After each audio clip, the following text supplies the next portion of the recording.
कि जो प्राणी इस गर्भ गीता का सद्भावना से विचार मनन करता है वह फिर गर्भवास में नहीं आता है, उसे जीवन मरण के चक्र से छुटकारा मिल जाता है।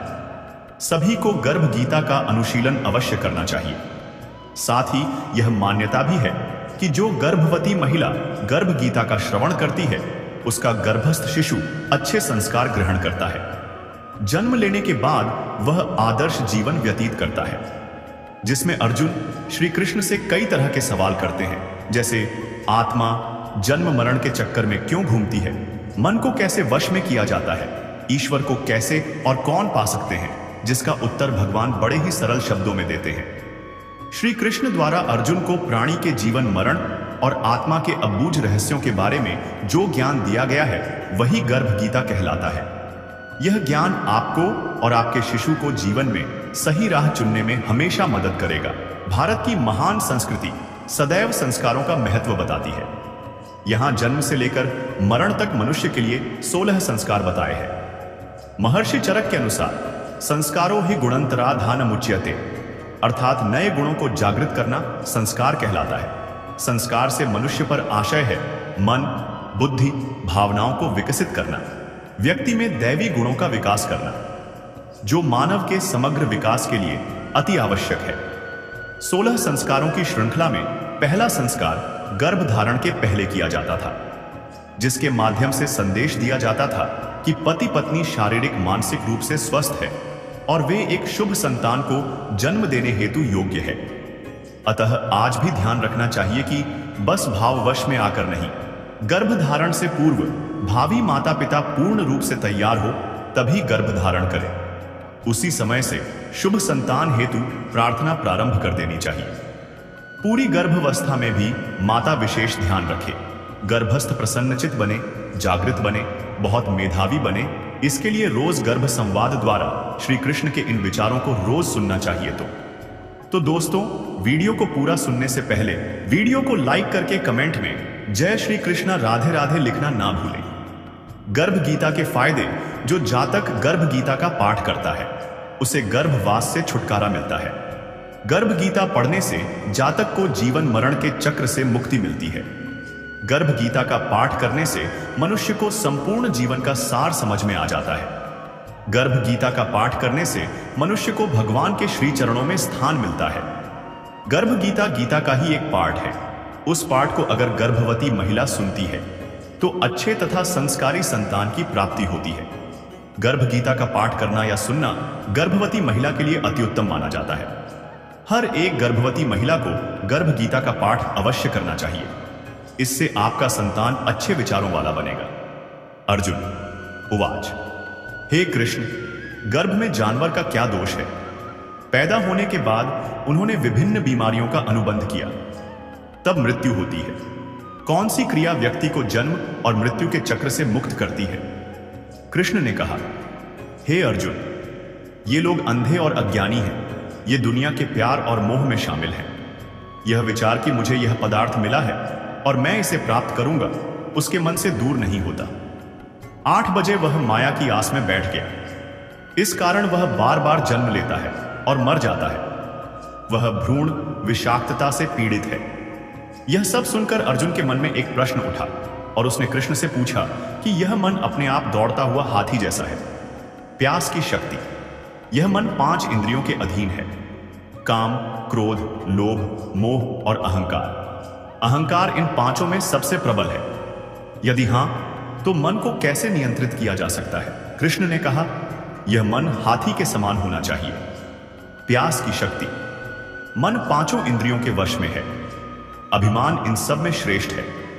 अर्जुन, जिस तरह से हाथी को नियंत्रित किया जाता है, इसी प्रकार मन रूपी हाथी को वश में करने के लिए ज्ञान रूपी अंकुश की आवश्यकता होती है। अहंकार के कारण जीवन का अंत नरक में होता है। अर्जुन उवाच, हे कृष्ण, जो आपके नाम का जप करते हुए जंगल में विचरण करता है, एक सन्यासी है, एक धर्म का अभ्यास करे, उन्हें कैसे पहचाने? वैष्णव कौन है? कृष्ण उवाच, हे अर्जुन, एक दल मेरे लिए जंगल में भटकता है। वे साधु हैं। एक समूह अपने सिर पर छोटी बांधता है और अपने शरीर पर राख डालता है। मैं उनके बीच नहीं रहता, क्योंकि उनमें अहंकार है। मेरा दर्शन उनके लिए दुर्लभ है। अर्जुन, उवाच पत्नी किस पाप के लिए मरती है? बेटा किस पाप के लिए मरा? नपुंसक, व्यक्ति का पाप क्या है? कृष्ण ने कहा। जो किसी का कर्ज नहीं चुकाता उसकी पत्नी मर जाती है। फिर जो कोई जमा का गबन करता है उसका पुत्र मर जाता है। जो व्यक्ति उस व्यक्ति के कार्य को वचन देकर भी समय पर नहीं करता वह नपुंसक हो जाता है। ये बड़े पाप हैं। अर्जुन कहते हैं किस पाप के लिए मनुष्य हमेशा बीमार रहता है? गधा बनने के लिए कौन सा पाप पैदा होता है? पत्नियां और टट्टू क्यों पैदा होते हैं? बिल्ली का जन्म किस पाप के कारण होता है? कृष्ण उवाच हे अर्जुन, जो बेटी देता है और उस उपहार की कीमत लेता है वह दोषी और हमेशा बीमार रहता है। एक व्यक्ति जो विकार के कारण शराब पीता है वह एक टट्टू घोड़े के रूप में पैदा होता है। जो झूठी गवाही देता है वह पत्नी पैदा होता है। फिर जो पत्नी पकाती है, पहले खाती है और फिर भगवान को बलि चढ़ाती है वह बिल्ली पैदा होती है। फिर से जो व्यक्ति अपना चिपचिपा भोजन दान करता है वह एक महिला पैदा होता है। वे गुलाम हो गए। अर्जुन उवाच हे कृष्ण, आपने कुछ लोगों को सोना दिया है, उन्होंने कौन से अच्छे काम किए हैं? आपने फिर कुछ मनुष्यों को हाथी, घोड़े, रथ दिए हैं, उन्होंने क्या भला किया है? कब होती है तुलसी की शादी? जाने शुभ मुहूर्त और पूजा के तत्वों की सूची और महत्व।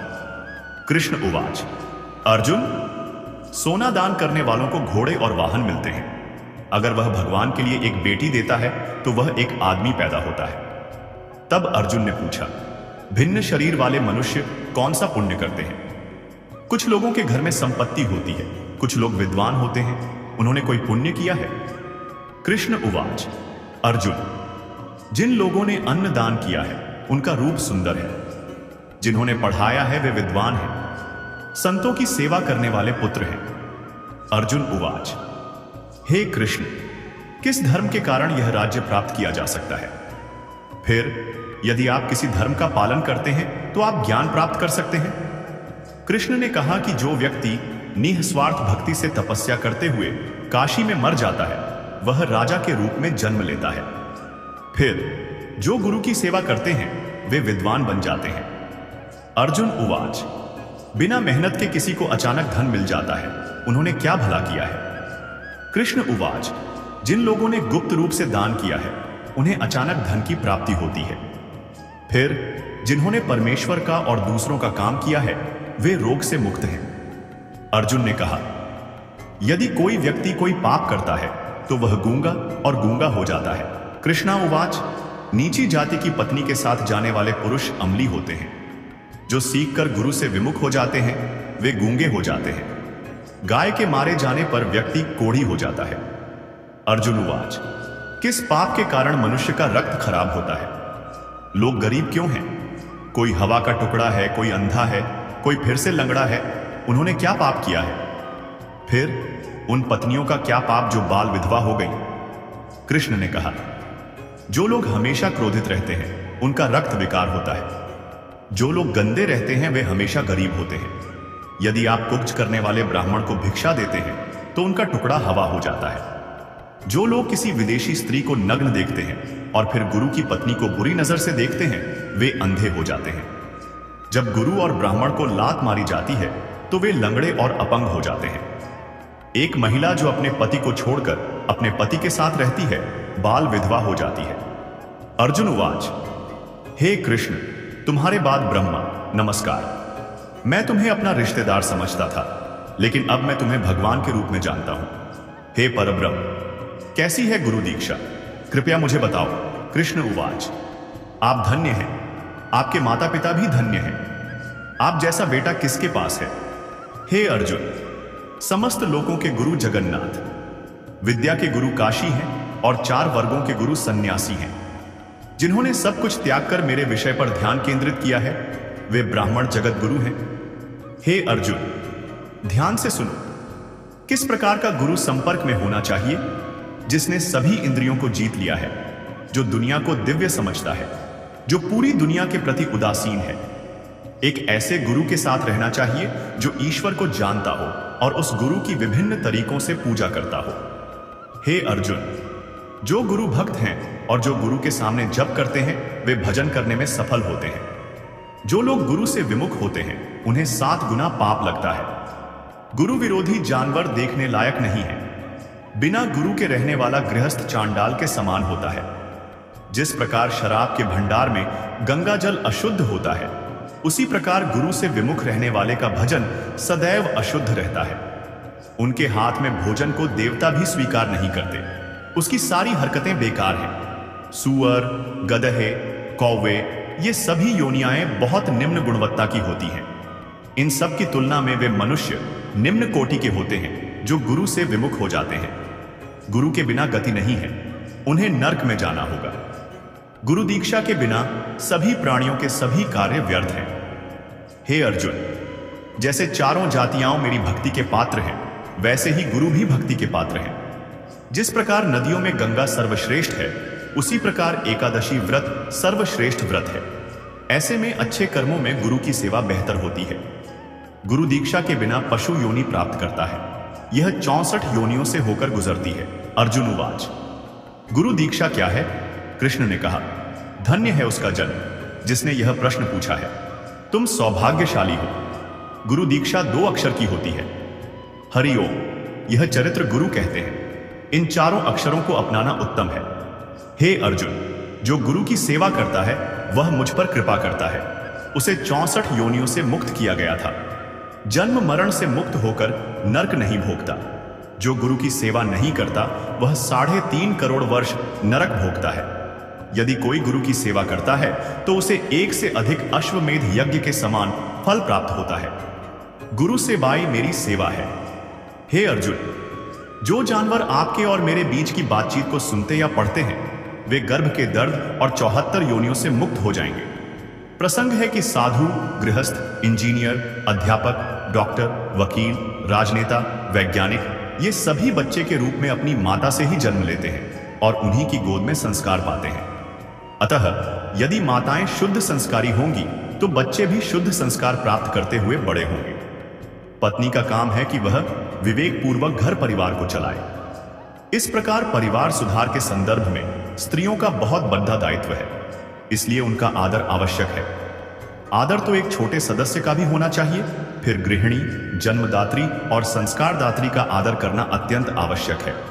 वृद्धों का शरीर बल लुट जाता है, परिवार पर से उनका शासन भी धीरे धीरे हट जाता है। अतएव अधिकतम वृद्धों के मन में निराशा, रूखापन और असंतोष उत्पन्न हो जाते हैं। इसलिए वृद्ध धीरे धीरे थोड़े चिद्दे हो जाते हैं। उनकी थकी दृष्टि में चारों ओर सूनापन दिखाई देता है। अतः परिवार के स्वजनों का कर्तव्य है कि वे वृद्धों को पूरा सम्मान दें, उनकी सेवा और आदर करें। परिवार वाले वृद्धों को यह अनुभव न होने दें कि उनका उस घर में कुछ नहीं रहा। वृद्धों को ऐसा लगे कि परिवार वाले हमारे अनुगामी हैं। दूसरी बात, 10 दिनों के बाद तुम भी वृद्ध हो जाओगे। जो आज वृद्धों की आवश्यकता है वही तुम्हें 10 दिनों के बाद चाहिए। अपने ही कर्मों के फल भोग सबको मिलते हैं। अगर तुम वृद्धों की सेवा किए रहोगे तो तुम्हें भी बुढ़ापे में सेवा मिलेगी। अपने को सेवा की आवश्यकता पड्डीडी है या न पड्डीडी, हम वृद्ध जनों की सेवा करें तथा उन्हें सम्मान दें। गृहस्थ तथा मठाधीशों का परम कर्तव्य है दरवाजे पर आए हुए अतिथि एवं अभ्यागत का यथा योग्य सत्कार करना। यह भारतीय नीति शास्त्र का नियम है। अभ्यागत गुरु के समान आदरणीय है। जहां अभ्यागत का आदर व सम्मान नहीं होता, वे परिवार तथा समाज ऊसर जमीन की तरह उन्नतिहीन हो जाते हैं। अतिथि सत्कार से सुकीर्ति और संपत्ति बढ़ती है। जहां शाम को इकट्ठे होने पर अपने विचारों और बातों को एक दूसरे के सामने नहीं रखते, एक दूसरे के सामने पडीडी डियचने पर गंभीर हो जाते हैं, एक साथ न भोजन करते हैं और न बैठते हैं, समझ लो ऐसे परिवार एवं समाज का विघटन शीघ्र होने वाला है। परिवार एवं समाज के लोग जब शाम को इकट्ठे होते हैं, तब वे यदि एक दूसरे से हंस हंस कर बातें करते हैं और मालिक को अपने अपने कामों का लेखा जोखा देते तथा एक दूसरे को निश्चल होकर बताते हैं, तब यह निश्चित समझा जाता है कि इस परिवार एवं समाज के लक्षण शुभ हैं। कोई व्यापार घाटे में चले तो यह कोई व्यापार नहीं है। व्यापार वही सफल है जिसमें मूलधन तो बना ही रहे किंतु मुनाफा में निरंतर वृद्धि होती जाए। अधिकतम लोगों का यह व्यापार घाटे में ही चलता है। अध्यद्ध अवस्था में जो कुछ प्रसन्नता शेष है वह सब भी बुढ़ापे में काफूर हो जाती है। इस प्रकार मानव जीवन रूपी व्यापार निरंतर घाटे में चलकर अंत में इसका दिवाला पिट जाता है। बहुत कामना, अहंकार, प्राणियों से द्वेष, बात बात में क्रोध एवं द्रोह, असहनशीलता, कुछ भी घाटा न उठाकर थोड़े थोड़े में मुकदमेबाजी आदि करके लोग अपनी जिंदगी को नर्क के जैसा बना लेते हैं। हंस हंस कर प्रसन्नता में जीने योग्य जीवन को ईर्ष्या, द्वेष, दुख, संताप में जल जल कर जीते हैं। सब भौतिक सुख सुविधाओं के पा जाने पर भी संसार के अधिकतम लोग निरंतर नरक में जीते हैं। ईर्ष्या, द्वेष, कलह, वैमनस्य, वैर, चिंता, मानसिक उलझन आदि से लोग निरंतर पीड़ित रहते हैं। मनुष्य के अंदर जितना स्वार्थ तीव्र होगा वह उतना ही राग द्वेष का शिकार होगा और ऐसा आदमी कभी शांत नहीं हो सकता। धन चाहे थोड़ा हो, परंतु मन पवित्र हुए बिना जीवन में सुख नहीं मिलता। मन की पवित्रता के लिए संतों एवं सज्जनों की संगति और मन में शुद्ध और अच्छे विचार चाहिए। दोस्तों, संपूर्ण गर्भ गीता आपको कैसे लगी हमें अपनी राय वीडियो के कमेंट सेक्शन में जरूर बताएं। अगर आपको हमारा काम पसंद आया हो तो वीडियो को लाइक करें, अपने दोस्तों के साथ शेयर करें और चैनल को सब्सक्राइब करना न भूलें। आपका समर्थन हमें और बेहतर बनाने की प्रेरणा देता है। धन्यवाद। जय श्री कृष्ण। राधे राधे।